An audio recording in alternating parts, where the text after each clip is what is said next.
there was ever a time to make an artwork that was easy, lightweight, predictable, this would have been it. But I had an idea, and I couldn't compromise. What gave you the idea for this artwork? I reflected on my years in Malta and what affected me most. And that was, without a doubt, the assassination of investigative journalist Daphne Caruana Galizia in 2017. She was killed with a car bomb, and the case is still unresolved.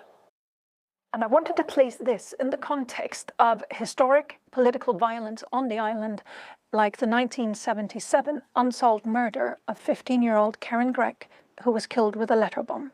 And what really struck me was the dissonance between the solidarity and generosity of the Maltese during the Second World War and these horrific acts of political violence against their own.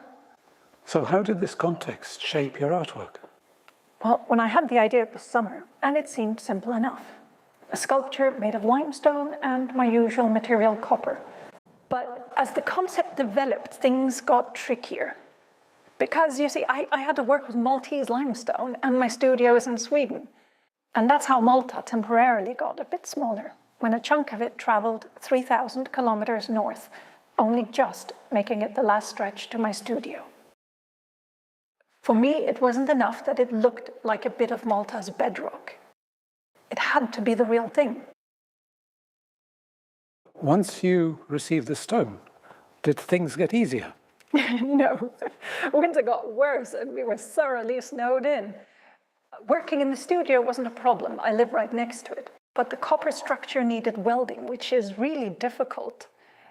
And that's why I set off on what I can only describe as an Arctic expedition to get to my car and drive half a day to a great blacksmith who I knew could weld it. What is the copper structure that you made? I wanted to create a sculpture based on the Maltese cross, with one of its arms rising out of the limestone. After countless hours of polishing, I was finally happy with the result, a mirror finish that interacts with the stone, reflecting its surface. I know that words feature often in your art. Tell me about the ones you used here. I usually etch words in copper, but for this sculpture I felt very strongly that the words had to be part of the very bedrock of the island.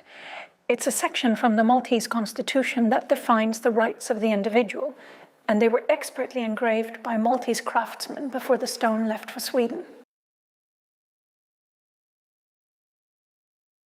I wanted to honor the Maltese and the Malta I love, but unresolved political murders are a national trauma.